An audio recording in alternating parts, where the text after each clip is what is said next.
Hello and welcome to episode 232 of the Lookout Sir podcast.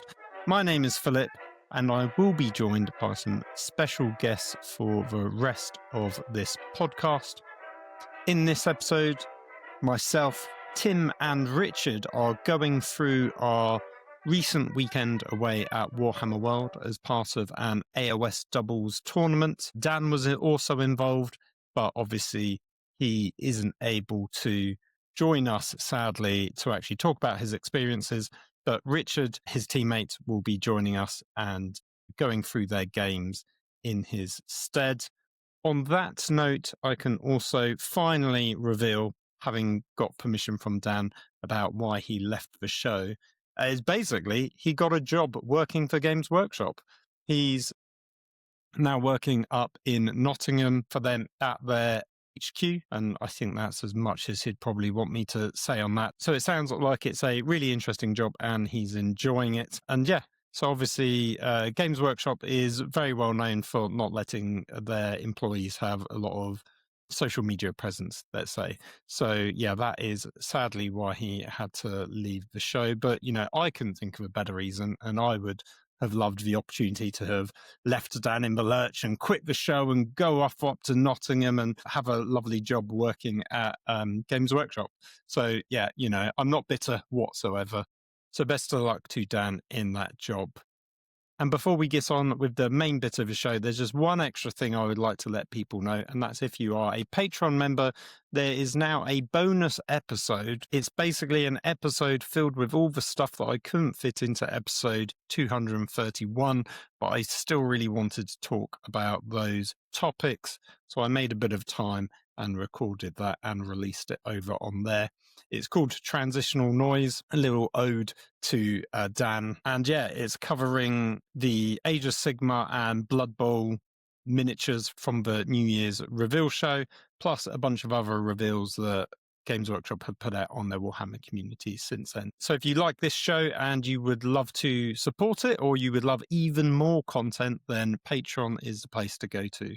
And with that plug out the way, we can get on with the rest of the show. But I would just like to caveat that we did have a few problems in recording it. So unfortunately, some of Richard's very initial audio was completely lost during the intro segment when we were talking about our general thoughts and feelings of our time up at Warhammer World and also the Dark Water game. So I've edited around that so he doesn't feature in that section. And then when we talk about our armies, we basically lost that as well because of his internet connection was playing up. So we've re-recorded that section, so that's available, but Tim's sort of absent for that brief bit. And then the final bit where we actually talk about the games themselves, which is the lion's share of the episode. He is there for that, but just in audio only format. So if you're listening along, you won't notice any difference really, hopefully. And hopefully it all makes sense. So yeah, sorry about that. Unfortunately, a bit of a learning curve. Hopefully things will improve as we do more of these episodes. As always, these new episodes are available on YouTube in video format, so you can see all of our faces for the times, at least when people's internet connection are working correctly. Also, I'm sharing a load of photos from the event, so you can see some pictures of our games and our armies as well. So if you're a visual person, definitely check that out. But there's also the audio only version as well, and that classic will always remain. So you can pick and choose whichever you prefer. But I'd just like to remind listeners that as it's a new format, that option is available to you. So with that all said and done, we can now finally get on with the show. Hello, everyone. And in this part of the podcast, we're talking about the Warhammer World Age of Sigmar Doubles event. And I'm joined by special guests, Richie and Tim.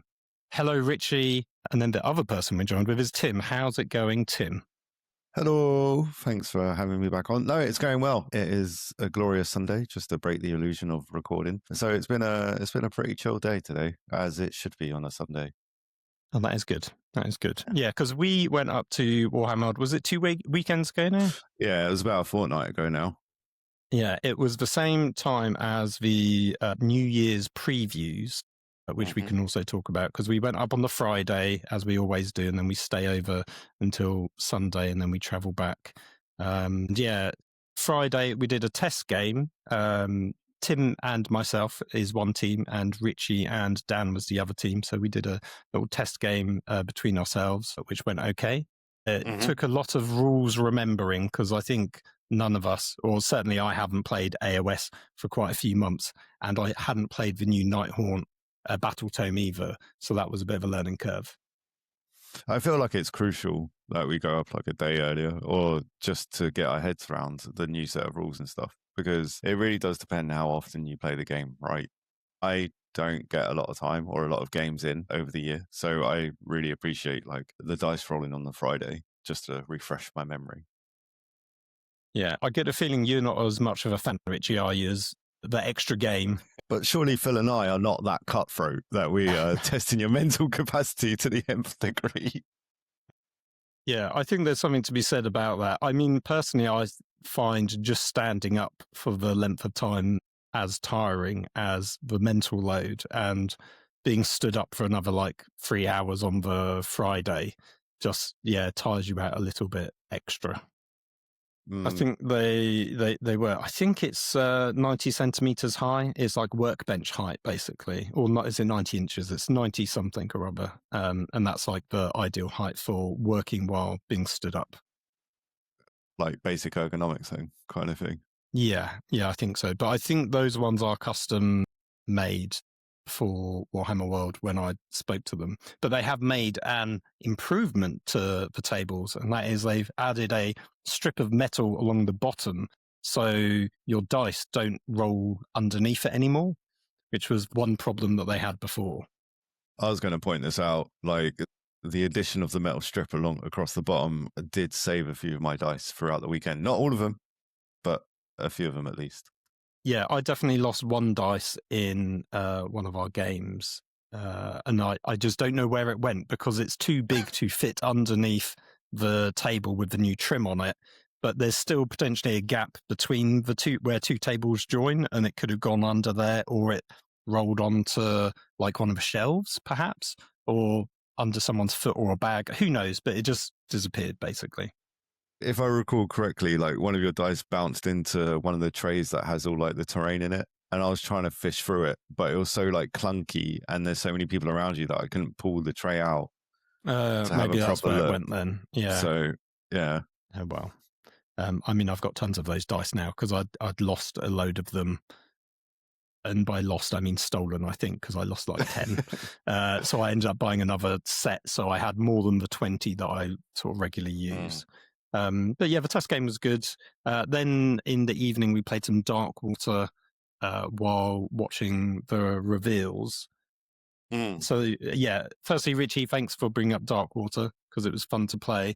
Yeah, it reminded me very much of like a Gloomhaven setup. So in regards to like the amount of tokens, I didn't actually think it was that many, because if anybody's opened up one of those big boxes, oh my gosh, you are swimming in tokens for days. But Gloomhaven had the sort of similar mechanic where you could like put your character away in like this nice little neat sort of carded envelope box, and you can put like your character sheet in there and any sort of other cards or tokens that you may have collected, like items and weapons and stuff, as you say, as a save point.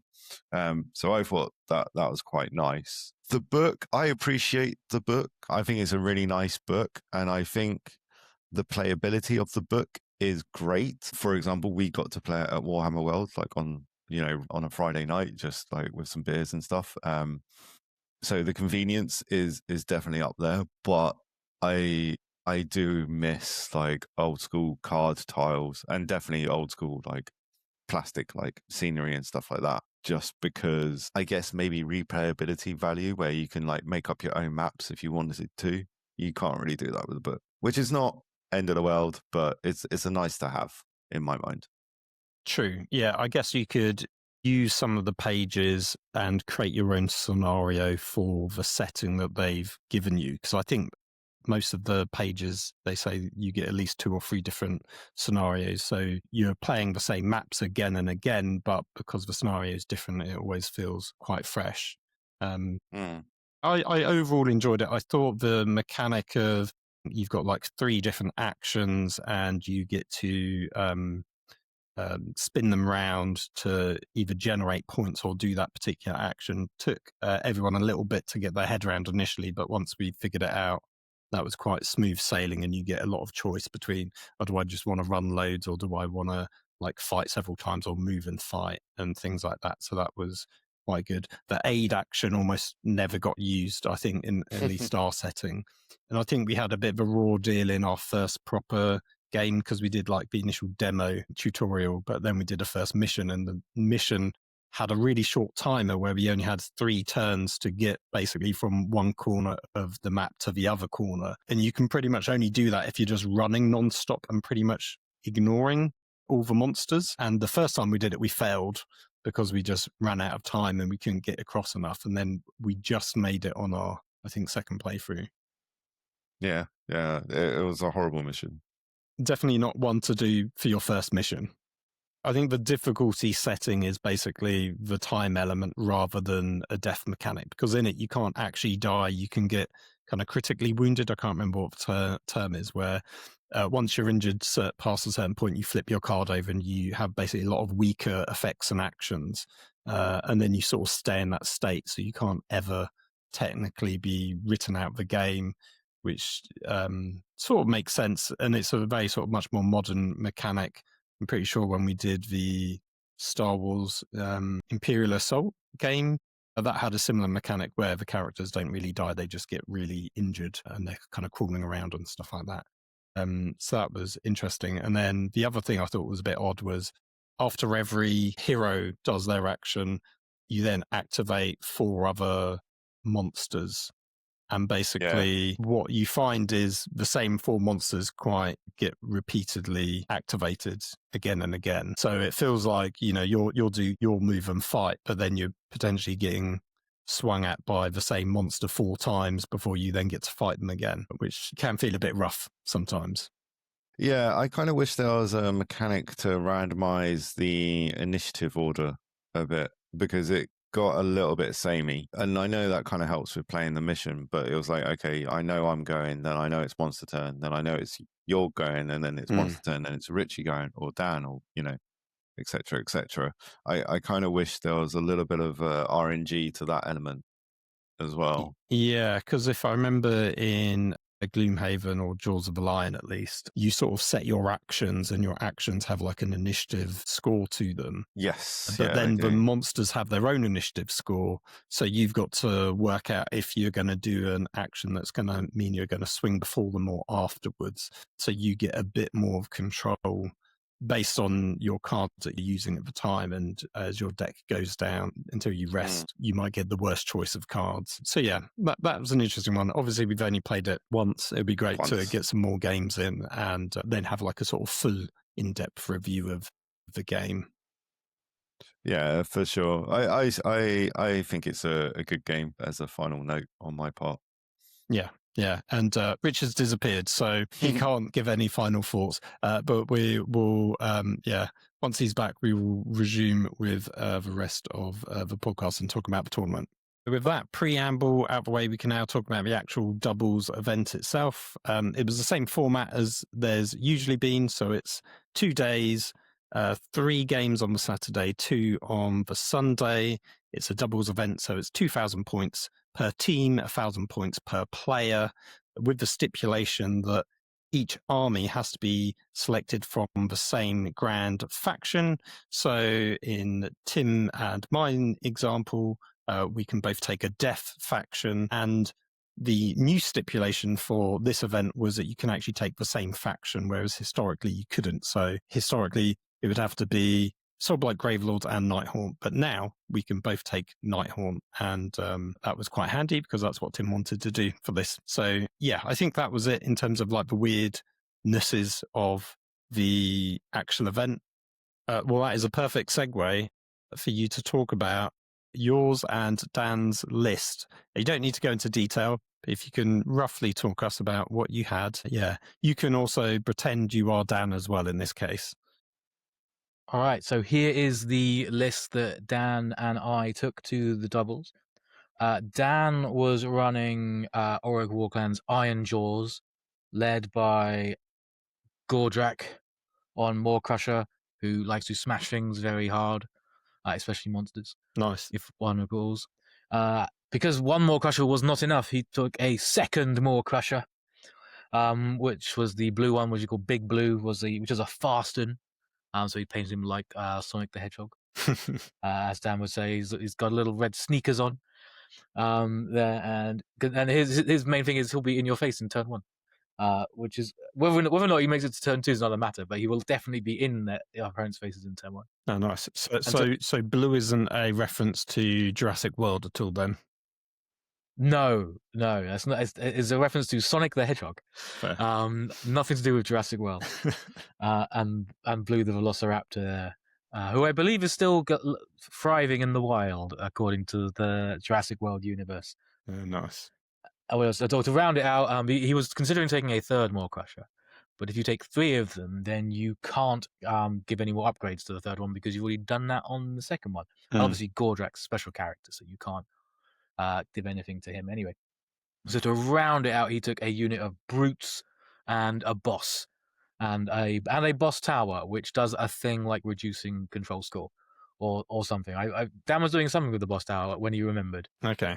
Which wasn't. But we rarely had the opportunity to do it, but it was kind of handy. So Dan's got orcs, which hit very hard and will be, and also relatively fast because they had the thing mighty destroyers.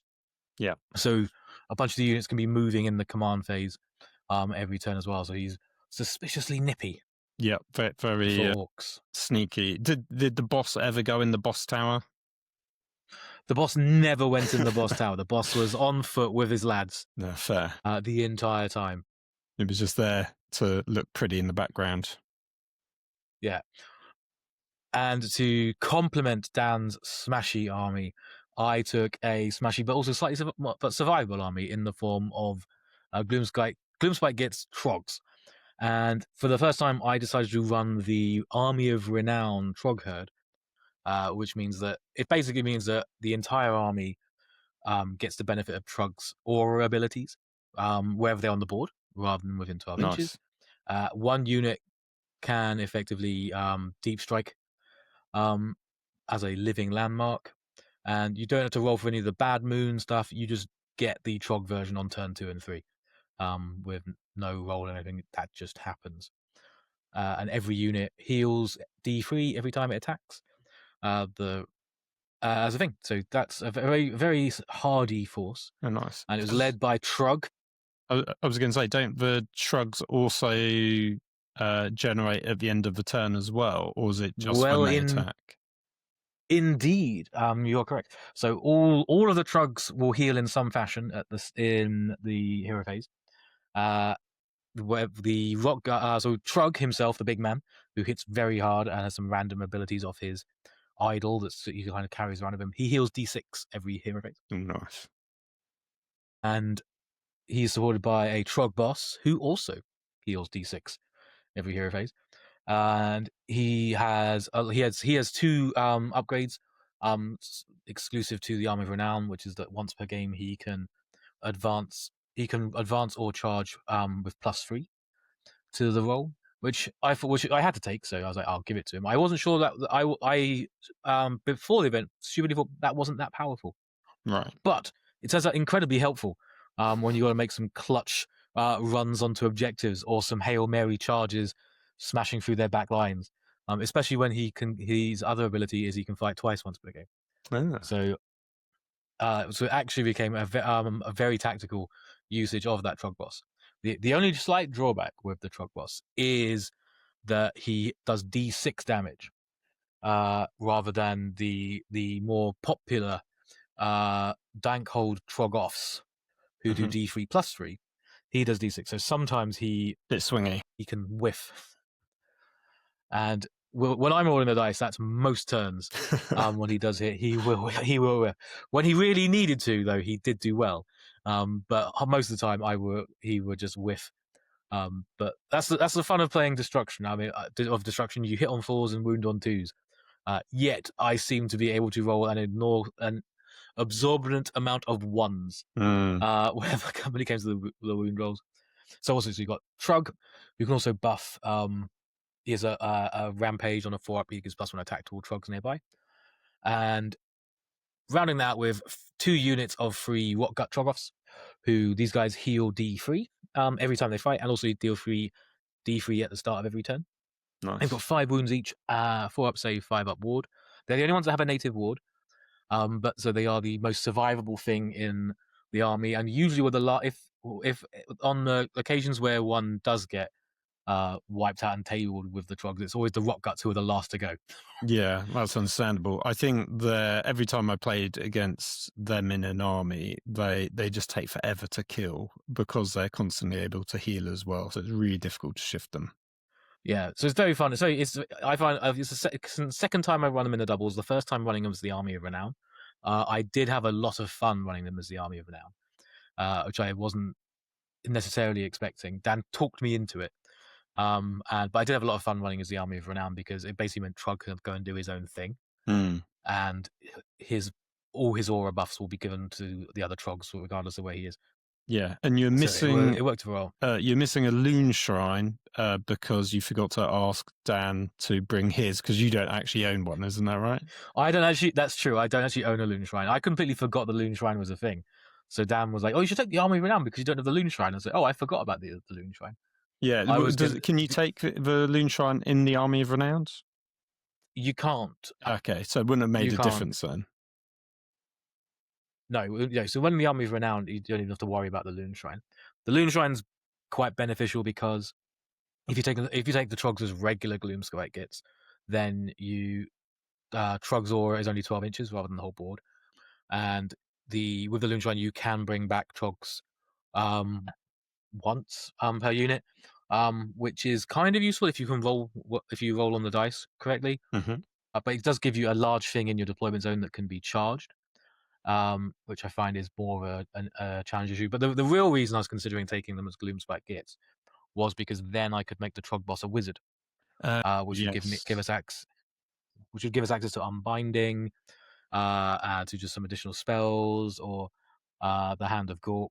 So it would have given us a bit more flexibility, which we didn't really need in the end. And also something that was quite apparent is that in most of the games we never really had an issue with not having wizards from a defensive perspective, because at least in the first turn or two, there's usually a place of power that you can be near enough to activate, and then you have which if you've got a hero nearby a place of power, they can get the ability to unbind. Yeah, that's true. So it wasn't as much of a hindrance as I feared, but because we at least in turn 1 you do get a couple opportunities to unbind as a result. Yeah, and that's cool. Brilliant. Anything else to add? Nothing else to add. In terms of synergies, the army, we both smash stuff. A nice simple with destruction. One. A good game is a quick game. With these guys, and it was a lot of fun. Cool, brilliant. In which case, we will now go on to talking about mine and Tim's Nighthaunt list, double Nighthaunt. Let's move on to our list, Tim. So I took Kurdos, who's the king. I took him in the Scourge of Garan variant because it's slightly better in terms of like the utility, because he gets to pick different abilities when he's in combat. So he can give himself extra control score, or he can switch off, more importantly, commands for people in combat with him. I had a Lord Executioner, who I gave both heroic traits and relics to, one of which I pretty much forgot for most of the game, except maybe the last game, which is a Deathly Possessor. So when he's in combat, he can possess the opponent and make them hit one of their own units, which can be very cool. And then the other one was a Penitent Tomb. So for each terrain feature that I can test, I get +1 to my attacks, which in a 2,000 point game is very cool, because normally you can get up to like +8, which is the max. But when it's only specifically my miniatures, which was the other sort of rule stipulation when it comes to the team event. So even though we're both Nighthaunt, anything that is to do with my army doesn't affect Tim's Nighthaunt army, it just affects mine. So only mine could test. So it was only on average like +1 or 2 attack. And then I've got 2 Spirit Host units babysitting each of those characters, because they give ward saves. a better ward save to the characters. And then I've got Reiklanor, who's my wizard, and then a unit of Hex Wraiths that pretty much just died in all the games and didn't really do much. But they were there to sort of babysit Reiklanor, basically. And yeah, that was my contribution. Oh, plus a Cron Spine, which we could both summon because it was an endless spell. Yeah, which is super handy. And so for my side of the list, to sort of complement that, I brought Lady O and the Spearhead box. So for those that don't know, that's 10 like Bladegeist Revenants, 10 Dreadscythe Harridans, a Spirit Tormentor, and Chain Ghasts. And the whole gimmick with that is it's kind of like this moving castle, just because the Spirit Tormentor would give a +1 to hit, so kind of like an all-out attack to a bubble around them, and the Chain Ghasts make that ability go off a little bit easier as well. And then Lady O is just a bullet sponge. She's great. I love her. Yes, yeah. I think in the first few games, I kept telling you to no, shove her forwards and put her on the front line, because she can only be hit or wounded on a 5-up, basically. So that makes her really durable. Although if someone rolls very well, they can do a lot of damage to her. But for the most part, people are just spending turns with dozens of models trying to attack her and just not doing anything. Yeah. If you haven't got the mortal wound output, she just sits there generally. Yeah. So overall, I thought there was some good synergies with both of our armies. I thought it was pretty good. On that weekend, we discovered, Richie, that you and me is the only two combos that we haven't done for Age of Sigmar, because obviously the last event for 40k we doubled up, but we haven't actually done an Age of Sigmar one. So hopefully for the next AOS one, we can do that. But the problem is neither of us have the same Grand Alliance armies. So either they need to relax their rules, or one of us needs to build basically a Death or Chaos army, or a Destruction army. Well, you can do it quicker than I can, that's for sure. I do have Hellsmiths of Hashut, but I've only built one model so far. Would you be opposed about borrowing my Maggot King and Nurgle? I mean, I've borrowed models before, so when I didn't have enough for 2,000 points for Nighthaunt, when the rules changed in the new edition, I did borrow some of I think it was Sam's, which was a friend of Dan's. So I don't mind doing that. So that is an option, but it is sort of more fun playing with your own army, I think, than borrowing one. Totally. Although, yeah, it'd be interesting to do. So after a slight technical hitch, Richard is back with us, but he's now a floating voice from the ether. So if you are watching along on YouTube, you won't be able to see his lovely face, but he is still here with us. And he's going to talk us about his game one. So how did you get on? Who did you fight? And what was it like? Thank you, Phil. I've switched microphones to eagle-eyed listeners as well. So our game one was against Nurgle. It was a very cool-looking Nurgle list, because it was all of the new Nurgle stuff that had just been released that day, because we were up against some lovely chaps who were content creators who, for the outlet, I cannot remember at this time. But they were Sprues and Brews. I thought it was, but I didn't want to get it wrong. And then people, it was something that was like tip of my tongue. I was like, I don't want to get that wrong, because that's embarrassing on multiple levels if I get it wrong. No, that's fair. I remember, because spoilers, we also played them in a later game in the weekend, so that's why I remember. So played them. It was a fun game against some new models. We did very well. We had a big fight in the middle with Trug, just slowly not dying. I think my highlight of that game was Trug going into the middle of the board, smashing like the big new slug monster thing. I'm pretty sure that happened, and just kind of like sort of weathering the storm of all their entire army attacking Trug, and he survived on one wound left. And I was like, ha! Trug will live. And then I activated his Laystone, and I rolled a 1, and which does D3 mortal damage to himself, and he died. No. Amazing. So he survived everything and then blew up. Which I thought was very fun. It was a fun game. Going against Nurgle. Rock Guts against Nurgle is just like there's at least 2 instances where it's like, here's my Rock Guts and here's a big unit of your stuff, and they're just going to be hitting each other for at least 3 turns as neither can kill each other. But it was a very fun game. I thought the army was cool. I do understand that there was some I don't want to say controversy, but I did hear that some people was wondering whether or not their army was technically legal. Because there had in the past, I'm sure there have been rules about using models which have been released recently. But as far as I wasn't aware that was actually a thing at this event. I like how you say there were people talking about it. It was us talking about it, or were there actually genuinely other people also talking about it as well? No, there were other people, because Okay. I just wondered about it, and I was like, I wondered about that. So I looked it up. I couldn't find anything about that, just so I could let them know. But I did see other people when people were walking around at lunchtime, as everyone left their armies out. There were someone who walked past and made a point of saying that they didn't think that was legal. I think the rules just stipulate it needs to be like in print publication, like a valid one, which it technically is because it came out that weekend.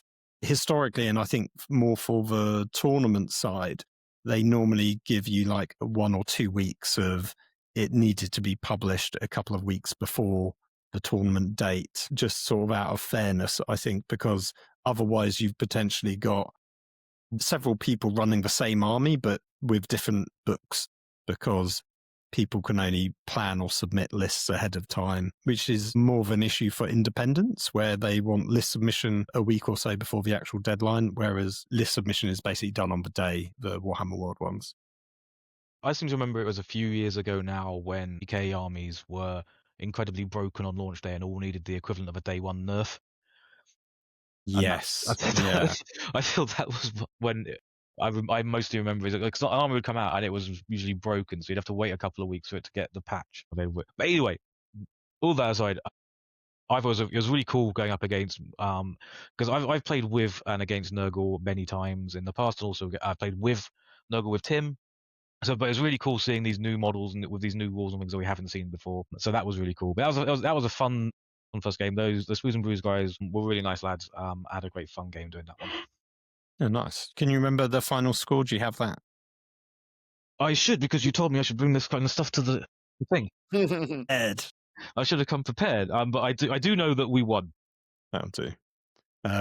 Yeah, our game one was against, hold on, I've got their names down here somewhere. It was Crusade of the Red Wake, the guy called Toby and Mark. I believe it was Soulblight Gravelords and Flesh Eater Courts. Tim, was that right? And I remember they had a Revenant Draconif, like the zombie dragon. Oh no, it wasn't. It was the prince, wasn't it? On the zombie dragon, like the named one. But they also had hold on, I've got it here, the Terrorgeist from the Flesh Eater Courts version. So effectively a double zombie dragon monster mashup, which was quite Prince horrendous. Prince Vordry, that's it. And if I remember rightly, he smashed into your part of the army and absolutely mulched a few bits or got stuck on them, but we sort of directed as much as we could into him to finish him off. And then what are they called? The Blood Knights were an absolute nightmare to deal with as well, because they basically were left unchecked and sort of murdered a lot of our army. Yeah, it was the damage they do on the charge as well, right? Because they what is their rampage? It's like you roll a D3 on a 2+, you fix that amount more. And it's per model, I think, so they can do a lot. Possibly, but also it's just the +1 damage on the charge. And anti-infantry Rend 2 as well. So they get like 3 attacks each, hit on freeze, wound on freeze, Rend 2. It'll be if it was anti-infantry. The Rend, but the rest is, it's very strong. Yeah, 2 damage. Yeah. Yeah, it was an uphill battle. Yeah, we didn't do too well out of this one. The score was 20-80 to them. So we got thoroughly smashed, which in a way was good because it felt like it took the pressure off for the rest of the weekend when we can go down to the lower tables and just sort of try and enjoy ourselves a bit more. Because I think the problem when you win lots of games is you get into the much more kind of competitive mindset, which I think we were quite keen to avoid. Definitely. Like, I feel the first game helped set the tone, as you said, for the rest of the weekend, and it really helps that they were kind of flamboyant in getting into the spirit. My God, yeah, I completely forgot. They basically Yeah. both dressed up in costumes as their characters. So one was dressed as the vampire, and then the other as Usharan, like a king costume. And he made a big joke about how people were his subjects. So basically, once we were defeated, we pledged our loyalty to him as our king. So basically, we told him that all of our wins would be his wins. And that was a constant joke throughout the weekend, where he would address his loyal subjects and ask us how we got on, and we were telling him, basically. So yeah, they were actually really lovely chaps, and that actually was a really like fun interaction. And if I recall, they did dress up for both days, which is good sportsmen of them, because sometimes people dress up for a game or two and then they take it all off because it's just hot and bothersome. But no, they committed to the bits, basically. So that was really impressive. And yeah, it made it, even though we were getting thrashed, ultimately a very fun game to have. Yeah, it was definitely like one of the most enjoyable games I had out of the weekend. Like, I enjoyed every single of the games that we played, but yeah, it was definitely one of my favorites. Yeah, that's true. Okay, let's go on to game 2 for Dan and Richie, or Richie and Dan, because Dan's not here. Yeah, Richie, how did you get on in your second game? Game 2. I need to remember what game 2 was. Squigs. It was Squigs. Was it Squigs and Orc? I think it was Squigs and Orcs and Ironjawz. It was also Ironjawz, because I remember looking up and I thought it was going to be a mirror match. Was my first thought. It might be because it was double destruction, Ironjawz and Gloomspite Gits, but it was not. It was loads of squigs, and squigs, and they had so many squigs. They were beautiful squigs. They were bright orange. They looked absolutely beautiful. And the Ironjawz was just lots and lots of big Orc boys units. Spoiler warning, we did not win this one. We did not this one. We fought our hardest to try and win this one. I was as soon as we saw the list pop up on BCP, I knew we were going to have a tough fight, because they had 5 reinforced units. So there were lots of fun moments in this. One was the Mangler Squig charging into the brutes and just completely whiffing and then getting smashed back. Was a great moment. 2 of my rock guts kind of just deep striking into the back lines in turn 1, and then I think they were the last of my units to die during the game, because they just survived the longest and just slowly hitting their way through the squigs. Gordrak did survive, but then kind of got the Maw Crushers are fantastic, but their bases are so big they're actually really quite hard to maneuver around. So Gordrak kind of got lost for a bit. Dan went Hail Mary with Big Blue, the other Maw Crusher, in turn 1. Went straight into their back line. Did possibly bit off a bit more than we could chew, because he didn't kill quite enough, and then got murked by squigs. And even Troggoths got murked by squigs. A squig herd is an obscene unit, even without buffs. I think it was without buffs. But yeah, they just charged Trog with it, and then took most of my wounds off Trog. And then because their gimmick is they can do mortal wounds when they die as well. Trog ended up dying 2 squigs that were killing him back. Right. When he swung back. So, and he was like almost at full health when he started. So yeah, lots of squig units are very hard to kill. They're relatively easy because they're relatively easy to kill because they're just squigs, but they hit very hard. And it was a beautiful army. The squigs, they didn't have a good picture of it, unfortunately, but they also had the Loon Shrine, and the Loon Shrine was painted in the same kind of cyan as you can see if you're watching the video, on the cyan on the bases, that was the same color on the Loon Shrine was painted there. So cool. It really tied the army together. It looked gorgeous. It was a really tough. It was a really tough game. If I recall, this one came down to it was so close. It came down to them doubling us on the final turn. So it became a minor loss for us. That close. They had the opportunity to double us, and if they did, then we couldn't win. Because they would be able to reposition, and not even just by attacking us, but they would be able to position themselves in such a way that we couldn't possibly come back. Yes. So they did, and that's what it came down to.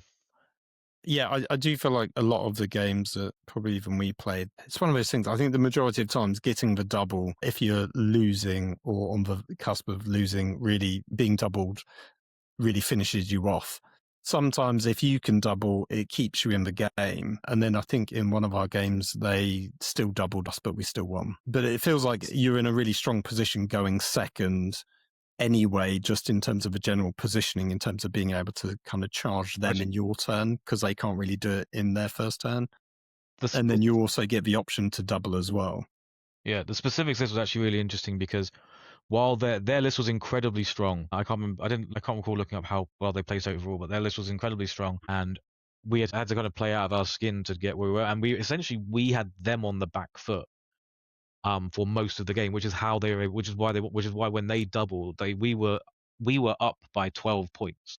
Okay, so they didn't have any negative. There was no negative doubling on the last one. They could just double, and then that's why they were able to win, because we were ahead of them. If we had gone slightly not as well on that last turn, because we needed to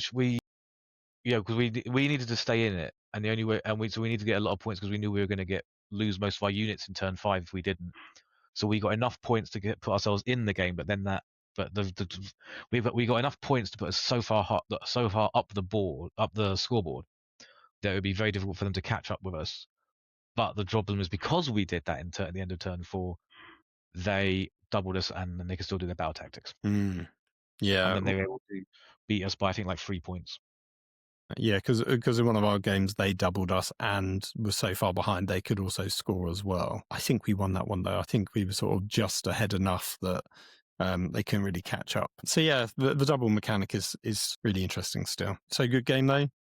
No, enjoyed that game. That was a good game. Enjoyed it. I really love playing against this. The squigs were really fun to play against. I've got a bunch of squigs that Joe gave me that I need to assemble, and I'm definitely looking forward to it now because they can just do so much damage. It's quite scary how much damage they do. Like Gloomspite's really interesting like that in the sense that you have you think of them as the Dagobos, who are rubbish, but then they've got the squigs, which are incredibly powerful and do so much damage, because each squig does like 4 attacks base before you add on bonuses, and then you've got a squad of 10 or something even more crazy than that. And then you've got Doomspite get Trogs, which are really survivable. So they're really interesting, varied army, and they look great. But yeah, that was a very tough game, but we did lose.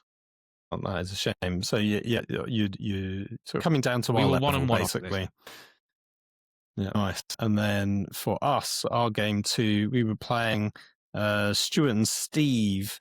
It was Seraphon and Idenef Deepkin. It was a interesting match. The Seraphon portion was pretty much all the sort of the giant Carnosaur plus the, I think, Sauruses on what used to be Cold One Riders, but they've now been renamed to something I can't recall. But like the Saurus on dinosaurs riding dinosaurs, effectively, and then you had also the sort of pterodactyls, so the skinks on winged dinosaurs as well. And then for the Idenef Deepkin, you had, I can never remember his name. It's not Malef. He's the guy with the big water cape. It's not ringing a bell. I have the box just over there, but I can't remember what it's called. And yeah, the Alapexes, which are sort of like fish cavalry or fish chariots almost. And the gimmick with them is each time one dies, you can bring it back for a CP. And I think he brought back at least 3 during the course of the event. Yeah, they do an awful lot of damage from shooting. So they were, a real pain. Do you have any particular highlights of this game, Tim? Well, first of all, the name of the Idenef Deepkin dude, I think, is the Eidolon of Matalan. That's it, yeah, Eidolon. I just can't remember if there's 2 versions, right? There's like a wizardy one and the attacky one, like Sea and Storm. Anyway. Yeah, I assume it was the attacky one, but I can't actually remember. Yeah. I actually felt like this was like a real tough game for us. And having, if I recall correctly, having you sort of take on all the Seraphon units because you had more of the punch. And I kind of stalled up the alapexes as much as possible and sort of whistled them down. And then I moved on to the aspect, and I believe we killed the aspect. Yes. In that game. Yeah. I think so. I think right at the end came either close to tabling them, or they called it after a certain number of turns. I can't quite remember. Let's see if I can quickly. No, I think we talked it out at the end. Well, that was it. Didn't quit.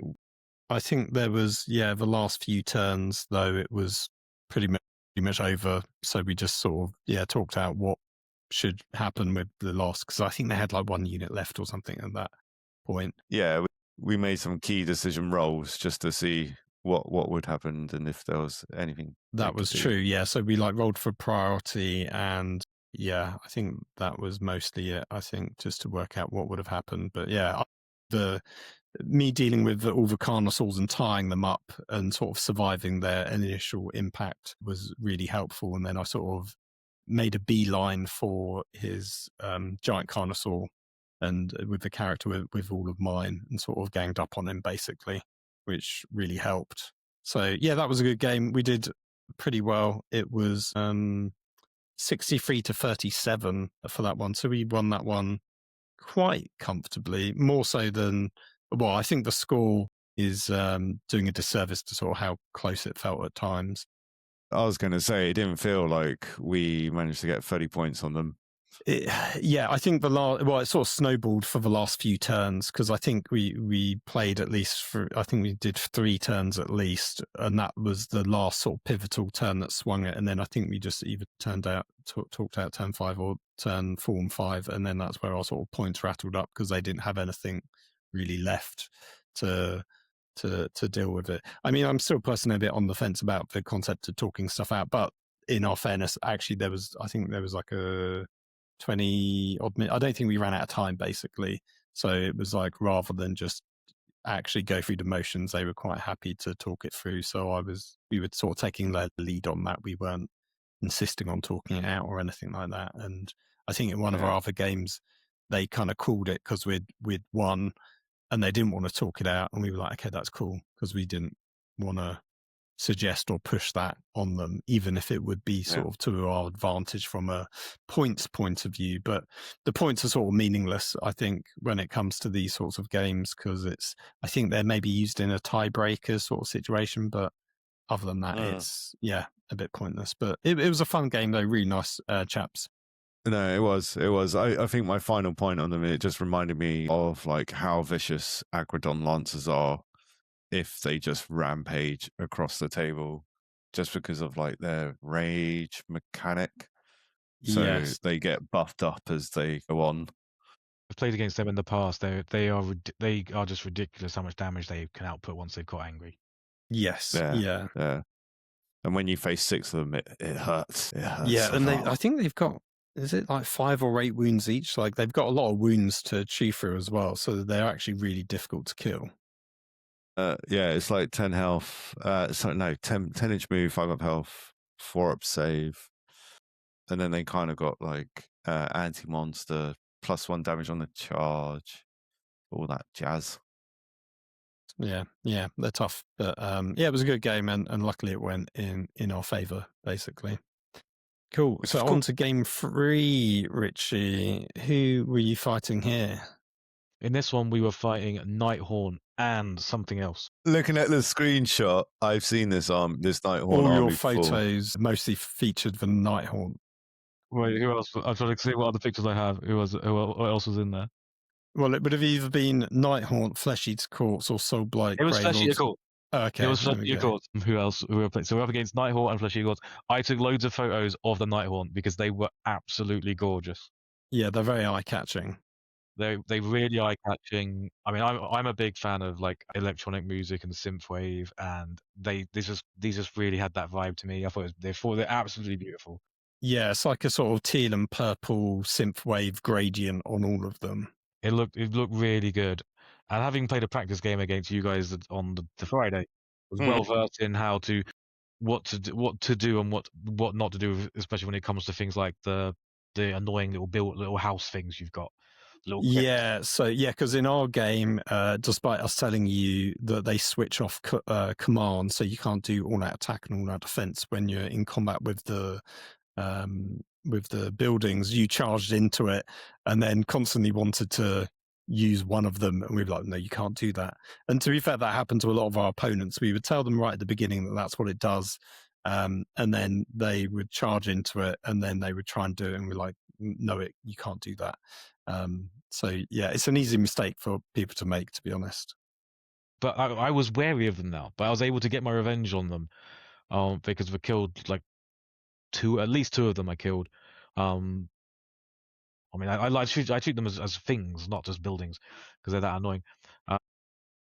What I was able to do was able to get a turn one, they claim the enemy objective on turn one, which is very hard to do normally. But I was able to deep strike my trogs in, and then charge one of the little crypts, and then pile in onto the objective, which was very handy. And then while at the same time not tagging any of the ghosts who are hiding behind it in the process.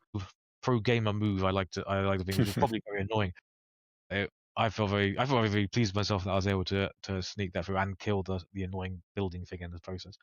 So the other army part of it was Flesh Eater Courts, which I don't have many pictures of because it was very well painted, but it was horrible looking. Oh, right, just like grotesque. It was grotesque. It was very well painted, but it was so painted. I was just like, I'm uncomfortable looking at that. It's like a really good Nurgle army. Sometimes I'm like, nah, I don't want to see that. That's just I was not happy looking at it. But the Flesh Eater Courts army was built around this big unit of something or other, some big reinforced unit of mutant ghoul things that they lay all these buffs onto. And then like the really big guys. Yeah, there were these big guys, and they made a point of saying how much damage they could do. They were quite upfront that they were going to buff the hell out of that unit and then kill loads of us with them. We were able to weather that storm somehow. But we were able to get up the board quick enough and kill lots of their chaff units on the way. Yeah. And then it was Dan's brutes that were able to tank them in the end, because they charged into Dan's brutes, but Dan was able to get into a wood, so they had negatives to hit. So they're called they're either the crypt flayers or the crypt horrors. I don't know which or what the difference is, but they're the sort of big Flesh Eater Court guys. They were very scary, and due to some incredibly lucky dice rolls unlucky from their part and lucky from Dan's part, he was able to weather the storm from them on the output they did. They might have taken down.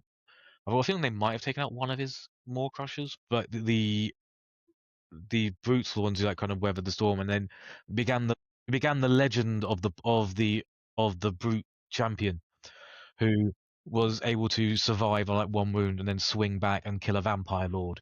They just charged into us, and then he was just left alive on one wound, and then he swung back and killed a vampire one character. Then the next turn they thought they'd finish him off, whiffed, and then he swung back and killed another character. Amazing.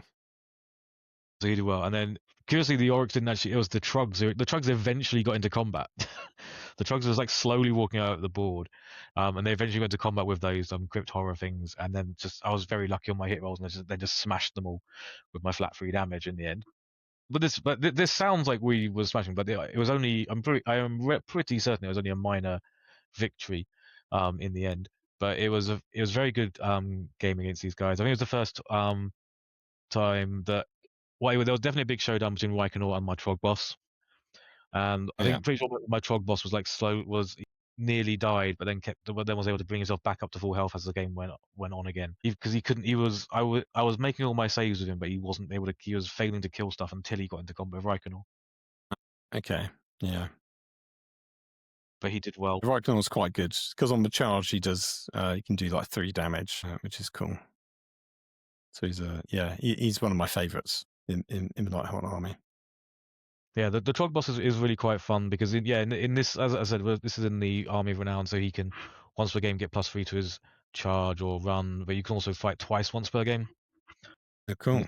I think that's just with the amount of dice I was able to roll, and some of them were able to get through. But he does D6 damage because people often think it's the Dankhold Trog. The Dankhold Trog is really solid because it does D3 +3 damage rather than D6.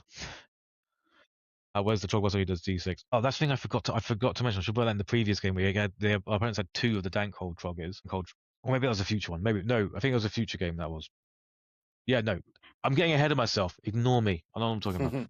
That's Fair a enough. future Game 3, which was oh god, I can't even see what it is here. It was against Sprues and Brews. It was Sprues and Brews with the Magok of Nurgle with the new models as well. Yeah, you played them. Lovely chaps. They once again, like you, asked permission for them to use their army because it's new. I was tempted to say no just out of curiosity to see if they had like a backup army, but I thought that'd be a bit too mean just from a jokey point of view. Curiously, they didn't ask us that. So it's my thing. I think somebody spoke to them during lunch. I think there've been conversations had happened because they didn't ask us about it. And I was totally fine with it. Actually, that was actually what the funniest part was. They went before the game started. They went to go and buy like the data site cards, the dice or something. There was like some part they didn't because they had the models. So they could assemble them and paint them. They had, but there were some elements they didn't have. So they quickly ran off to buy them because they just got them. I mean, I would have thought they would have had the book or something, but maybe they didn't get the cards or the dice or something. Yeah, and that's cool. Yeah, this was a fun game because I remember we went first. They had lower drops and they made us go first, so we didn't really get much choice. But we both had the same secondary, which was seizing the center, and we knew we could get on it, but their whole army with the new sort of Slug King model, Slug Lord, the guy riding the slug, was all there with a bunch of scary, plague toads. Although they weren't plague toads, were they? They were the kind of chaos spawns, but they were using the Forge World plague toad minis, if I recall correctly, Tim. Yeah, they were Beasts of Nurgle. Beasts of Nurgle, that's it, yeah. So there was all of that in the middle, so we knew we would have to contest with that. So rather than have a straight fight where we knew we would move into the center and they would just smash us, what we did is, because you can teleport one of our mausoleums in our movement phase, so we did that and we put it bang on the center to sort of screen out the center as much as possible. And I think someone was talking to them at the very end. So the way we played it was they charged in, but they were in combat with it, so they weren't gaining the points because you've got to not be in combat to actually score. And I think actually in game 2, that was a fun thing where they were doing scouting force, but didn't realize to score scouting force, you can't be in combat. And once we explained that to them, they were like, oh, and it really messed them up because their whole game plan was being able to move pretty much into our deployment zone while still fighting us with their tough dinosaurs. We were like, yeah, but you can't score because you've got to not be in combat. And I think that's sort of ultimately why we won that game, was because they picked the wrong secondary for what they thought they could do, but they couldn't really do it. Whereas with this one, they charged in to try and kill the mausoleum, and it survived with like 1 wound remaining. And then we, I think, managed to heal it in our turn as well, or the end of their turn, we could heal it. So it survived. And it basically meant they couldn't score their secondary.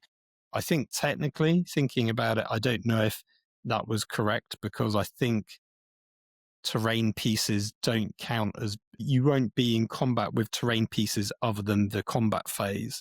So potentially, depending on how well we screened it out with the actual building, they might, if they were within 3 inches, they technically should have scored it. But despite that, I don't think it made a big difference to the overall game. Well, actually saying that, looking at it, maybe it would have. Maybe it would have made a difference because it was very close. I can't recall if this was the game where there was just like a big blob of infantry just sitting on an objective and they didn't use them at all. Was it the Blight Kings or the old? Yeah, it was the old models. I think it was the Blight Kings that were just on their objective in their deployment zone, not doing anything for the whole game. They didn't move them forwards once, and if they did, that would have put a lot of pressure on us. So yeah, it was a bit of an odd game because that felt like a bit of a tactical misstep on their part. It would have made the game swing in their favour, I think. also the fact I think they were relying on Fetus's mechanic of he has a control score of 5, you roll a d6 and you add that to your control score. And then you work out the difference between your control score and the opponent's control score, and you do that amount of mortal wounds. Yes, but I think because by that point I had the King Kurdos going into him, and I could up my control score, or actually it was the round numbers. So it was the Nighthaunt mechanic that I was always highly critical of, which is you reduce enemies' control score by the round number.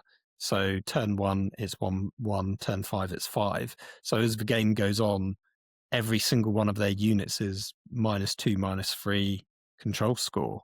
And in a lot of games, that was really clutch, especially when sometimes you've got units of 1 or 2 models that are only control score 1 or 2. So quite often it's like, yeah, we've got these 2 models on an objective, their control value combined is 2, but we're in round 3 now, so they're 0. And it's like, cool. So even though they've got these guys freewheeling it on an objective uncontested, they can't score it, which actually was really important in some games. So actually that was a new rule for Nighthaunt that I was really critical of and thought was a bit boring. And it is kind of a bit boring, but actually gameplay wise, depending on the army, can be very strong. So yeah, we only got to turn 3.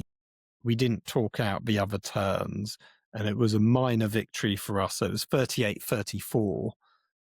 So potentially if we had played that central objective thing, if we had played it incorrectly, maybe the score would have actually been different and they would have won it. Although I think actually maybe they did score it in another turn. So actually that point did count, but it just delayed them in terms of they couldn't score it turn 1, but I think they scored it turn 2.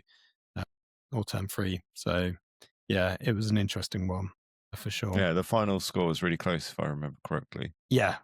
So there was only 4 points in it basically. So yeah, but yeah, it was a good game. They were lovely chaps, the armies. Yeah, it was fun to play against some of the new models because I do like the look of them. I don't like how you put Phil and Tim game 3 to cover most of your gorgeous flag, Phil. Yeah, sorry, maybe I should have shoved the position over slightly. But yeah, if that's not the case in the version that goes out, then we know you adjusted it. No, this is probably going to be it. So this I could, and if I re-edit it, maybe Phil's I will flag do. work is beautiful. It is. Well, thank you very much. But you can see these unedited photos without some names going across them on my Instagram, Beyond the Tabletop, where I put mine on. Richie, you've put yours up, haven't you, on @ViralNinja? Yeah, I'm pretty sure I've got some up there. Yep. And then Tim didn't take any because I was taking them for the team. So yeah, if people do want to see better photos, because obviously I've only put a few up for each of the game, whereas I think I had a lot more, and Richie also had a lot more from his game. So you can check them out on our individual Instagrams. I will, if I can remember, put them also in the description as well. So you can easily link to it from the description of this episode. And then we've got game 4. This is the one that you were talking about that also had Trogs. Yes, this is the one I was thinking about before when I said about the dank old Trogs. As you can see one here, just on the right of the screen. A dank old Trogs. So we're up against Gloomspite, Gits, and another thing. Oh no, I think it was double Gloomspite. Because it was Squig. It was a Squig army, which fortuitously we'd learned a lot about the Squigs, and they had lots of mangle. This was not nearly as scary as the other one, and they had lots of mangler Squigs, which were fun to play against. But they also had lots of Trogs, and unlike, I'm saying it was. I'm pretty sure it was. What was it? What was in the pictures I've got? Sorry, this is very unprofessional of me. Yeah, but this was good. My favorite part in this one was that we had a Troggoth between Trog versus Trog for who would be the best Trog. And what it came down to was they had the best Trog. I did not have the best Trog because I when they did come to clash, he had a 5-up ward and I didn't. How come yours wasn't there? because you roll for it with Trug.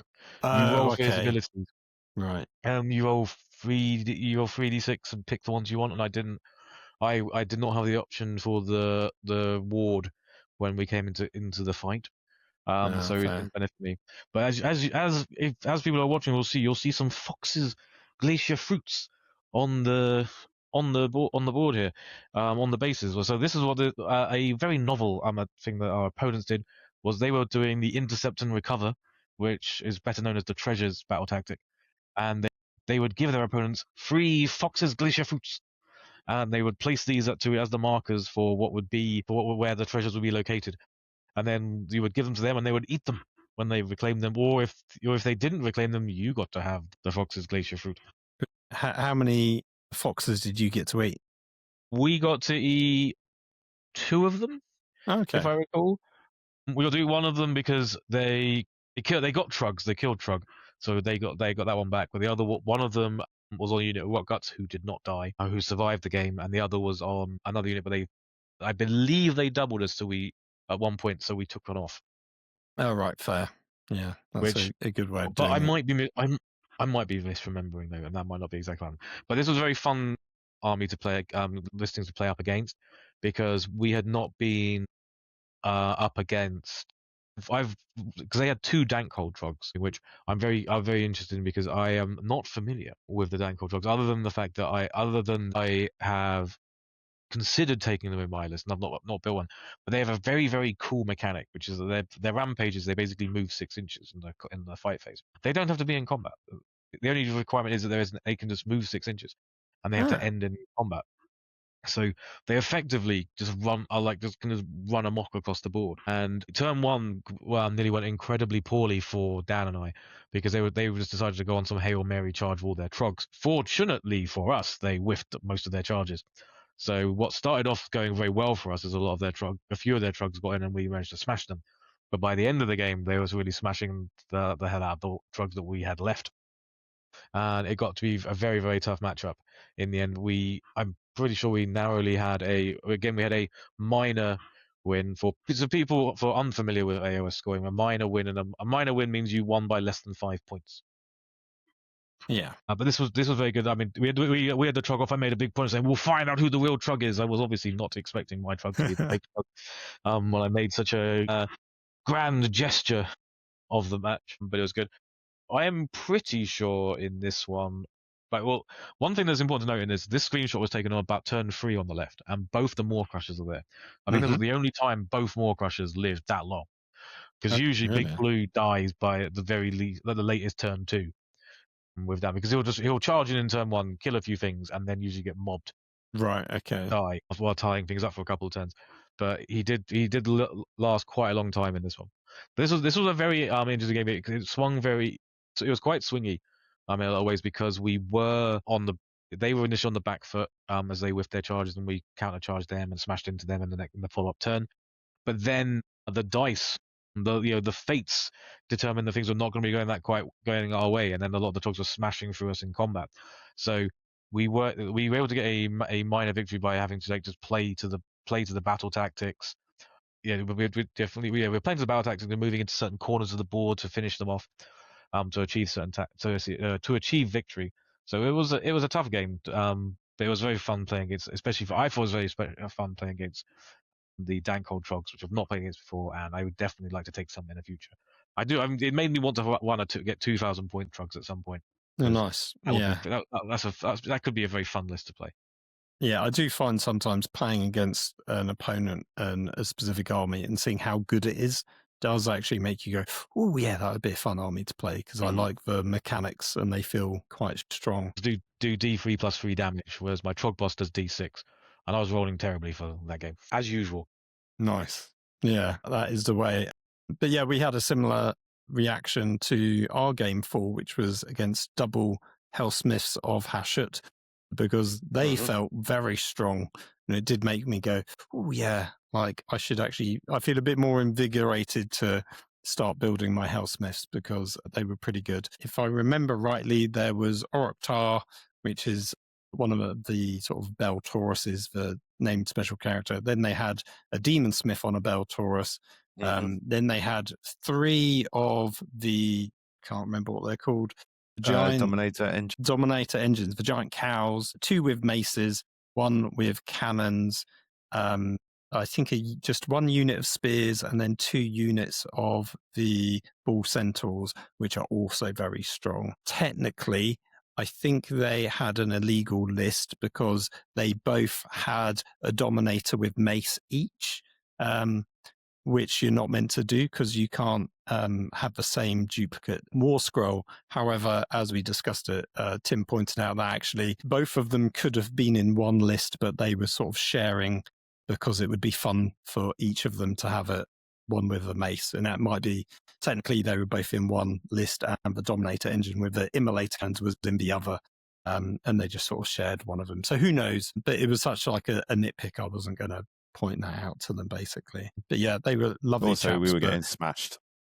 Yeah, we got completely owned in this game, and I don't think there was much we could do about it, really. The immolator engine basically does, I think it's +3 attacks for each. It's got like a range of, I think it's like 12 inches, but then it's got an option within 8 inches of that unit. You can then select up to like 8 other units or something ridiculous, and then you get +2 attacks, I think, for each extra thing you do. So it does this huge thing where it just absolutely kills everything nearby, especially when you've got a bunch of units. So towards the end of the game, we were positioning stuff away from it as much as possible because it was doing so much damage. And the ones with the mace as well, they both have a 2-up save, and most of our stuff is rend 1 or 2. So they were on average having anywhere between a 2 and a 4-up save. So we just couldn't bring them down. I think we maybe killed one of them. Didn't touch the Bell Tauruses at all, I don't think. You sort of tied one up, and Orruk steamrolled through my half of the army. I think, did you kill 1 unit of the centaurs with your guys with the swords?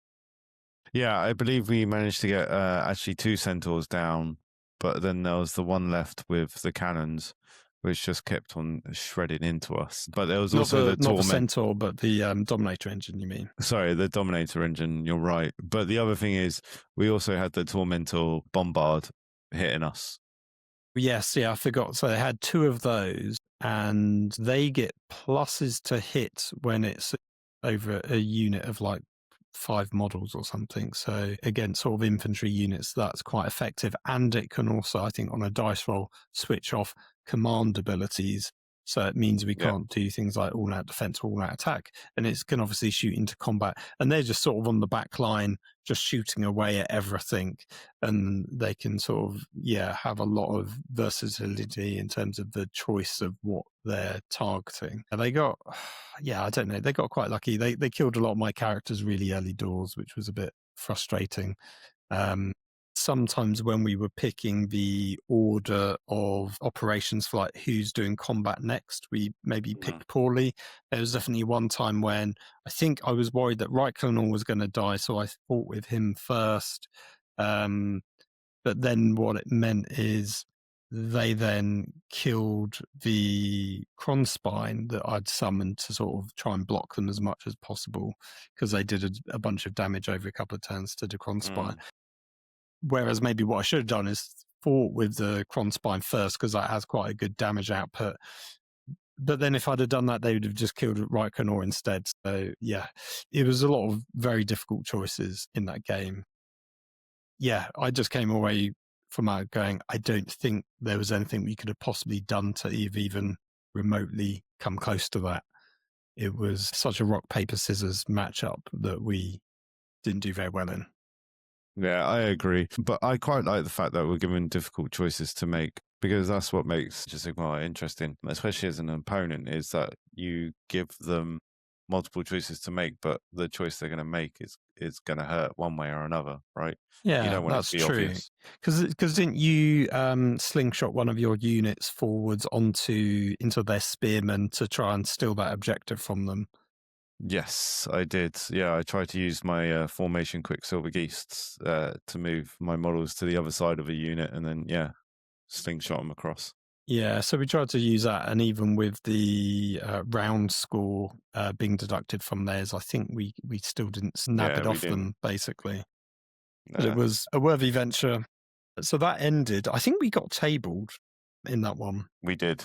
Yeah, it was 20-78. So they thoroughly smashed us in that. So by the end of 4 games, we'd won and lost 2. Were you similar, or Richie, were you 3-1 at that point, weren't you? We were 3-1 at this point, yeah. Oh, okay. So you're doing quite well. Then we have the last game, game 5. How did you get on, Richie? So game 5, as I mentioned previously, as the weekend goes on, mentally it can take its toll. So I only took like 2 pictures in game 5, of which they were all of this moment, which is at the end of the actual game. So this game we were up against Skaven and something else. I forget what the other part was. Might have been double Skaven. No, it can't be double Skaven. That doesn't make any sense. There's definitely Skaven and something else. They had a big focus of it was this blob of 40 clan rats. Oh no, it was Slaves to Darkness. It was Slaves to Darkness and Skaven. That's what it was. Because they had the 2 units of Varangard. And it was the Army of Renown Varangard. So they had these cool, which you don't normally see. So they got some more interesting things they could cast off. One of the units had like 6 wounds each, which made them even harder to kill. Which was cool to come up against. And because I'm not usually a fan of Varangard because I think they're very expensive. However, when Varangard charge you and they proc all their mortal wounds, they kill things like Maw Crushers very easily. Which was so I think both Dan's Maw Crushers got murked by different units of Varangard, who then spent a lot of time just going around doing objectives and stuff. Whereas because in the center of the board was a unit of 40 clan rats, which Dan was up against. Dan has run before. He knows about the power of Skaven. And they had a doom wheel. You can see a blurry doom wheel in the background there. They had this unit of 40 clan rats. Very pretty army, but we had to.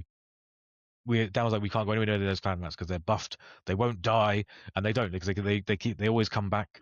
They can do loads of attacks. I don't know if they do mortal, but there's an obscene amount of attacks. It's impossible to kill. So we'll just leave them then, and then we won't charge them. So we played a very defensive, tactical approach to the mission. In my Trogs going up into where they could to kind of hold different positions to score objectives and get into those points. It was very close, very tight. It came and so both the Maw Crushers got killed by Varangard, who then ran off to do objectives. I had a unit of Trogs that kind of got bogged down in one corner, if I remember. They were killing a lot of things, but they ended up just like holding back the rest of the Skaven, taking out the the doom hole things, the warp holes, what they called the holes, Gnarholes. Taking out Gnarholes, and eventually like just capping the corners of the board. But this was very tough, and I felt very I felt mostly again that I was kind of like just playing too defensively and not getting involved in the fight. Because what it came down to the very end is we had to basically we had to score one battle tactic, one less final battle tactic. We had to take an objective off them because it was very hard to score the battle tactics because of how defensively everyone was playing, if I recall correctly. And which required, there's lots of talk about how we can do that. I was like, kill one unit or kill something on an objective. So we had 2 options in the final turn. One was Trug charging into a doom wheel, which Dan was convinced was the one that was going to work. I said, Dan, I'm going to whiff my attacks. Don't worry about it. And this is going to be the one that says, no, don't whiff your attacks. This is how we win the game. And I did whiff my attacks. I did all my hits, but I whiffed all my wound rolls and was not able to do enough damage to destroy the doom wheel. I did, however, have 2 rock guts and the Trog boss, who'd been basically sitting the entire game on our home objective, just sitting there waiting, and he finally got charged by all these this 40-man unit of clan rats in the second to last turn, and so he was stuck in combat with them. I believe, if I recall, at the beginning of the turn, there was something like 34 clan rats alive that he was in combats with. The rock guts attacked, and then they killed, I think, 6 or 4. I think they killed like 6. So they got it down to, I think I got it down to there was 29 clan rats left in the unit. And I was like, I'm going to do this. And Dan was already like checked. He thought there's no way I could possibly do this. Because he knows how I might die. So I still had my fight twice ability. So it all came down to, could the Trog boss kill enough of the clan, kill all of the clan rats, so that he could steal the objective back off the clan rats. Mm-hmm. Never tell me the odds. There were 29 of them, and I was able to get 4 hits through, and on 6d6 I did 28 damage. No, sorry, Wow. 46 I did 28 damage. Nice. Wait, no, it was 5d6. Basically, the way I think it was 5d6, because the way it came down to, I killed all but one of them. Right. Okay. And then with their rally, and even with their rally, even with them doing it, they did a rally. They weren't able to get more models. Not rally, that their recovery at the end of bringing back clan D3 at the end. They weren't able to get enough rats back onto the objective. So basically, this one Trog boss here was the absolute MVP. Just smashed his way through all of the clan rats, who had slightly less buffs because the Doom Wheel was off somewhere else.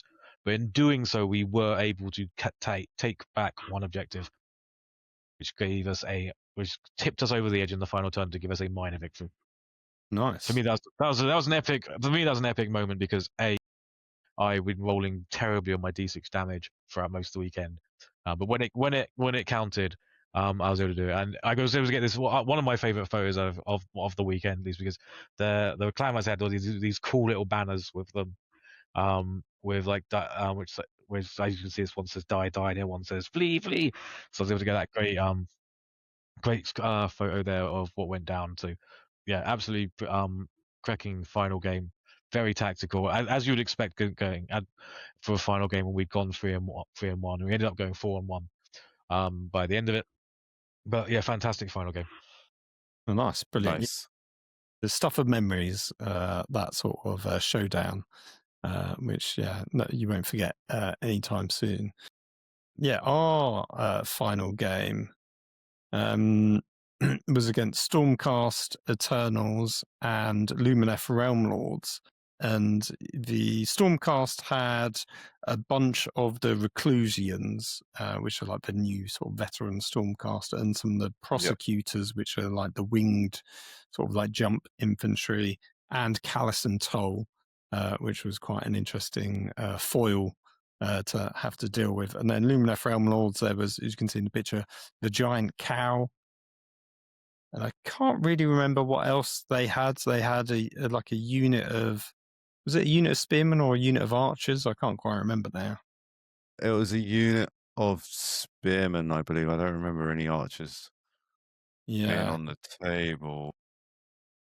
I felt like we mostly ganged up against the Stormcast player because that was the biggest threat, with the Prosecutors and the Reclusians and Callus and Toll that I was dealing with, which you can also see in the picture, where basically I was trying to gang up on Callus and Toll. Callus and Toll has like a deep strike ability, so we expertly screened out our back lines for the first few turns, actually, because a lot of the Reclusians or the Prosecutors were also deep striking, so we spent a few turns screening out our backfield and being quite conservative, but then as soon as they dropped their stuff down, we kind of charged all our characters forwards. But Callus and Toll do, I think, flat 4 damage against wizards, which was a real worry for Reichenor. So I was trying to basically chuck in all the other characters first and be very conservative with Reichenor. Although I think they did sort of bully Reichenor a bit and eventually kill him. But then eventually I killed Callus and Toll in kind, because the Kurdos is pretty punchy. Yeah, it was quite a fun game. We had, if I remember rightly, Lady Alinda tying up a bunch of their units. Yep, that's right. Like, that was pretty much my main role of the weekend, once we kind of sort of worked out the dynamic of our army and how to play it a little bit better. And then, my job was just to tie up the big cow man with the dual hammers, whatever his name is, basically using Lady O's ability to bring back models once per game. And obviously rally and everything else that I could do to just tie everything up. And that was my purpose, while slowly like whittling away and doing chip damage pretty much where I could. Yeah, like you did a good job taking out the Prosecutors on the left-hand side of the table that we had, because that was like a big threat. Not Prosecutors. Well, you killed the Prosecutors, and that when they realised they had 2 on an objective, so we were constantly telling them, yes, but you're also -2 because it's turn 2 or turn 3, so they're basically pointless from an objective scoring point of view, which they were like, oh, yeah, bum. That's really annoying. But yeah, the Reclusions, I think it was like a big squad of 6 of them that do a ton of damage, but they just couldn't shift hit your hard. units. They hit hard, but you sort of dealt with them quite well, I thought. Yeah, I threw both of my units into them, so like the Dreadblade Harrows and the Blade Ghasts. But yeah, I just threw everything I had into them to tie them up. Yeah, but it was a good game. We sort of eked out a win. It was 58-28, which put us on 3 wins and 2 losses by the end. Yeah. So yeah, that was a good game to end on, I thought. But there's more to talk about. So not only did we do games, but on the weekend they judge all the armies, and you get a chance to be go in the cabinet, as we say, for the best armies. We were lucky that on the weekend they really liked ours, Tim. So you got your first experience of getting to go into the cabinet. The standard of everything was like really high in terms of what was in the cabinets as well. So I sort of had no illusion that we would win anything, but we both got a certificate, which I've included in the photo. It just says, best army nomination, which was cool. And it was nice to be seen and validated for our work and effort. Although I say that, it felt like it was mostly you, because you built your army specifically more themed to match mine in terms of like the basing and stuff like that. And I think because your color scheme is like white and purple, which I thought goes very well with my sort of more green color scheme. I will admit that was by design. I put a little bit of thought into like the color theory and how to complement your army and what goes well with like greens and blues and more turquoisey hues. But also I've been wanting to do like a purpley white scheme for the Nighthaunt for quite some time. So this was like the perfect situation for me to try it out. But I would equally say like I wouldn't have gotten in cabinet if I didn't have you as a partner as well, because your army is like lovingly painted, and your hex wraiths are obviously converted up as well, which I don't think a lot of people appreciate the amount of effort you've gone into to convert those hex wraiths up. Nick Baton does, though, because every time we see him, he walks by. He was actually running the event today, because actually the lead guy Stephen was actually taking part with his son in the event. Yeah, Nick was along doing his old job of events organising, and every time he see my army, he's always like, oh, I really like those hex wraiths. I don't know if it's because he's got a Nighthaunt army, so therefore he sort of appreciates that the old kit is diabolical or what. But yeah, that was nice. Basically, even though I only had 1 unit of them and they did nothing all weekend. I was surprised that we got into the cabinet, just because the caliber of painting at these events and the themes that people run is just so high, like really high. I am not surprised at all, because I don't know. And that to come off, of course, was backhanded. I mean, when I first saw you, because the first time I saw it all in the flesh was on that Friday, when we first got there, and yours was gorgeous, Tim. Thank you. Obviously, Phil, we know yours is gorgeous. I've seen it many times. I've played. I think it's been. I'm sure we've played together. And we not played. We must have played together at some point. I don't think we've done a doubles together, but I think we've maybe either done a test game or we've done a game where we played it. We've definitely played against each other a bunch of times. But yeah, so I don't need to say yours is beautiful, because I know yours is beautiful. I've seen it. I've seen it many times. As it slowly builds upon and iterates on itself, and it's fantastic. But yeah, seeing yours, Tim, and together they look phenomenal. So I would have been very disappointed if you guys weren't in the cabinet, because you absolutely deserved it. Yeah, thanks. I think having the sort of theme of the king and queen with Lady Alinda and Kurdos, I think probably also helped as well from that point of view, because they sort of say that they look at army composition and theming, and as well as things like bases and colours and stuff like that. One of the guys that I know, Joe, who was also in the cabinet with his army, he had Oziark Bone Reapers. Oh, what did his mate have? It would have been Sublight Gravelords, I'm sure. They were in cabinet 1, and they have a stunning army. I noticed like they have a unique colour that's going throughout both armies as like a sort of tertiary colour scheme. I mentioned that to him, and he's like, oh, well, what we do is they have basically, I think it's not just him and his mate, but like their whole friendship group. they all paint their armies and they'll have multiple armies. They go, that's the one color that we make sure to include in all of their armies. And they also all do their bases to the same scheme. So no matter who they're playing with or what army they're playing with, they're all visually very similar and in sync with each other. And I was like, oh, that's such a clever idea. I think we sort of loosely talked about that sort of thing, at least from a basing point of view, but we've never been quite as tied up to it as, we've never been that in sync, basically. For people, for a group like us that regularly go to the doubles events, that feels like a really good idea to do. So maybe if we're planning on doing more AOS armies going forwards, we try and do something along those lines.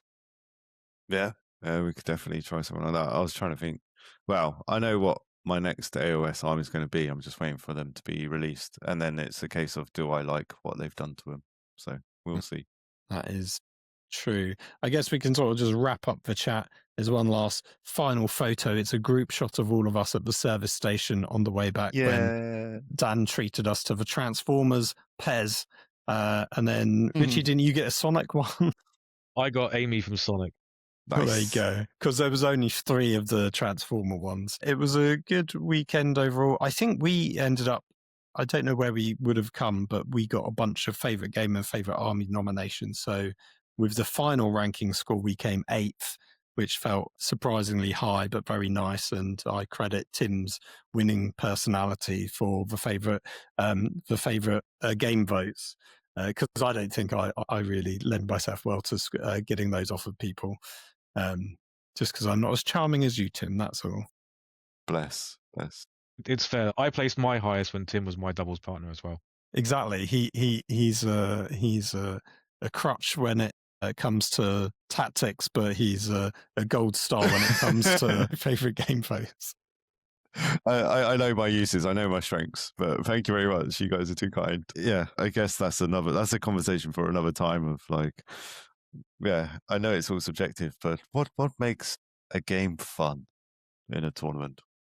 Well, that's true. I think sort of just not rolling ones. That's what I would go for. Yeah, like not steamrolling your opponent, not being argumentative over the rules and things like that, and sometimes maybe letting things slide. Yeah, but as you say, there's lots, and there's a certain level of social chit chat, but sometimes I don't want to interrupt their game while they're doing stuff. And distracting them by saying, oh, where are you from and things like that. But it is also important to have those conversations with them. Sometimes it's quite easy if either you're winning or they're winning, because while one of the players is doing the dice rolls, you can chat to the other guy that's, maybe he's mostly out the game or something. So you can then chat with that partner at least and have a bit of sort of social interactions and stuff like that. And there was definitely one of the games where I was doing that because, we had sort of taken him out of the game, basically. Or the other, because I do find it, like, I think even you were saying it, Richie, like sometimes one person's carrying the team for like the last half of the game. So the other person just gets to watch and backseat drive or chat with the other players. With a couple of games we've had that weekend, and usually there's at least one game every event, depending on especially with the army construction, one player will usually be out of it by sometimes turn 3. Yeah. Especially if they've got like a lower model count army or something. So I've definitely played with someone's had doubles giants. They've had like 2 giants, and that's their army. And then they die, and then they've done loads of damage, but they're gone by turn 3. So then, what is that member of the doubles team doing? Yeah. It's like a hammer and anvil. Yeah, I feel like we had that in the Hellsmiths game where I was out of it quite quickly, and I just had like one model left or something, and Tim was pretty much carrying it for the rest of the very short brief life that we had in that game.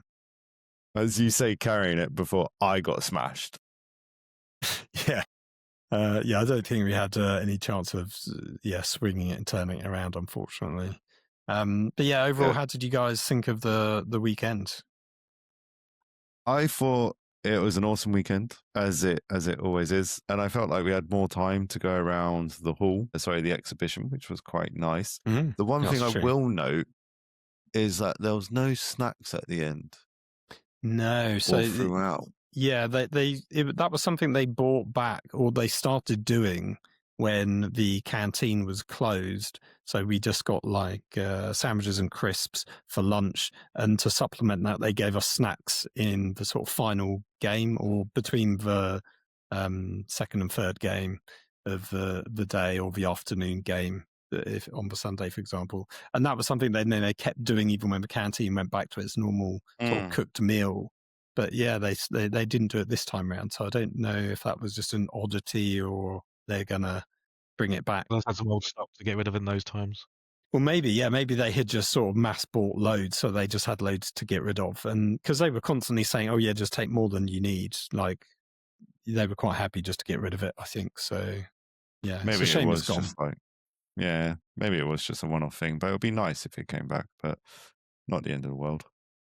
Yeah, I had a great time. It was really good to hang out with you guys, playing some Dark Water as well. No, it was really a really fantastic weekend. The only thing I would have liked to have done, well, I would have liked was if they released the. I don't know if they. I feel they said they were going to do it, put on BCP the best general results, but they didn't. okay, Dan yeah, and I went 4-1. It'd be interesting to see how high we actually placed there. yes, But yeah, that's I know true. I'm pretty sure that we would have, because we had lots of minor victories, then that would have gone against us. So it'd be interesting to see how well we placed there. But it was fantastic. It was fantastic. And on the topic of Dark Water, there is a new Dark Water diorama in the Warhammer World exhibition, There which is is. one of the Yes, dioramas they had in years. In fact, almost a lot of the new ones they've been adding have had a lot of verticality to them. So I don't know if there's a new person in charge of doing it. I think But it's it just a looks fantastic. space. I think it it's just a could space be a thing. space restriction, but it works really well because It does. it's like levels of a dungeon going down, so it's like a towered Yeah. diorama, and it is visually very good. And it did make me, because you can almost appreciate the flat design of the book with the mapping basically, and how they've translated that into like a 3D diorama, because the very bottom bit is like this sort of pool of swirling water or energy or something, which is very similar to the last sort of dungeon, last page in the book when we were flipping through them. So I was like, oh, that's cool that they brought those bits in and you can visualize them a bit better.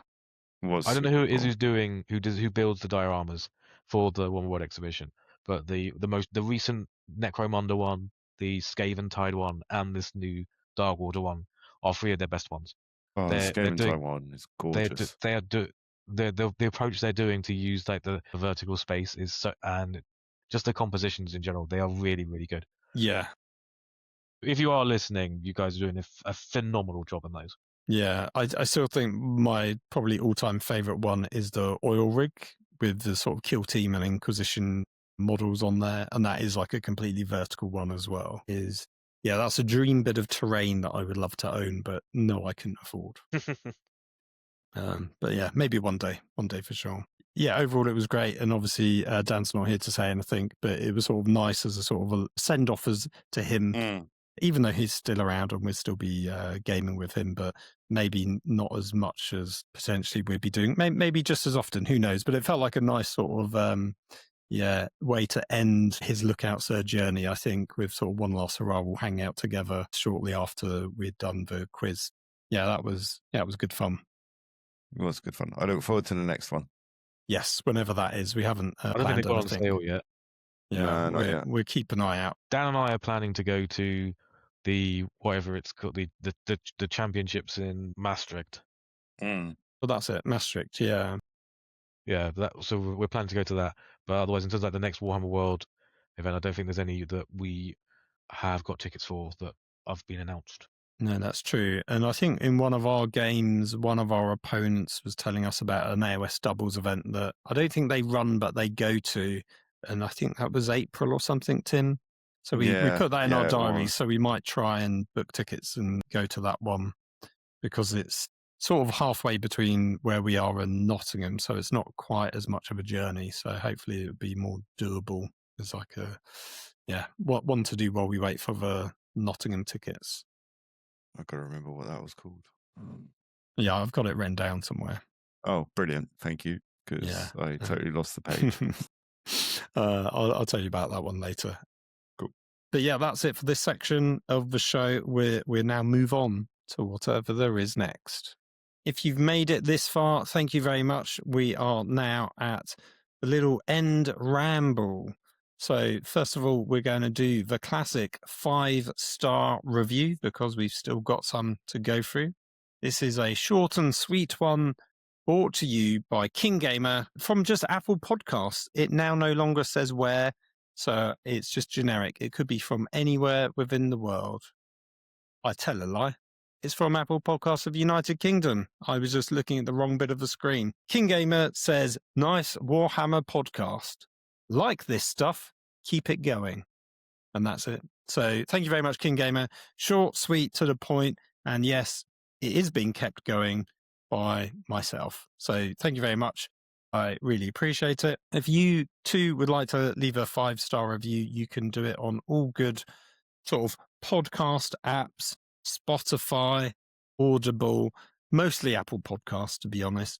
But if you happen to leave one in some esoteric place, please let me know.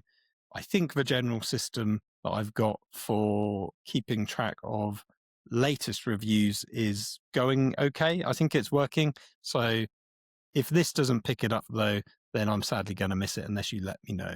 But please leave 5-star reviews. They help. The contract is now being reset. So long as there are 5-star reviews to read out, I will keep doing the show.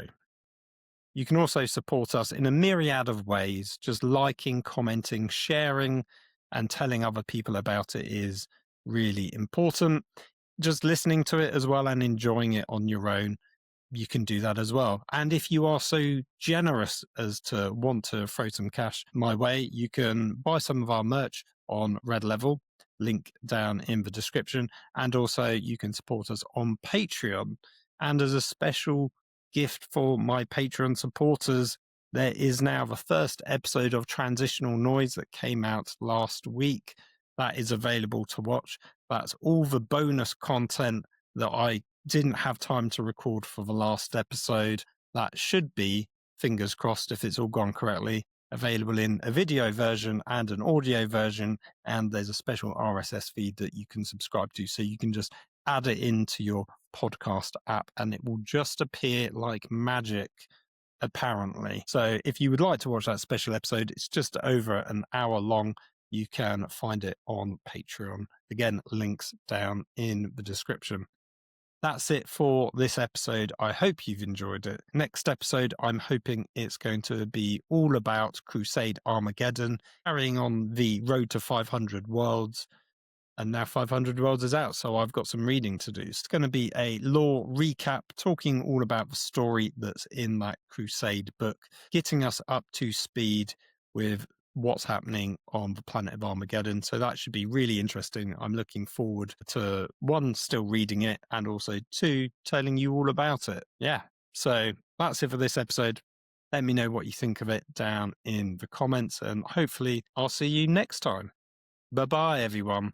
Bye-bye.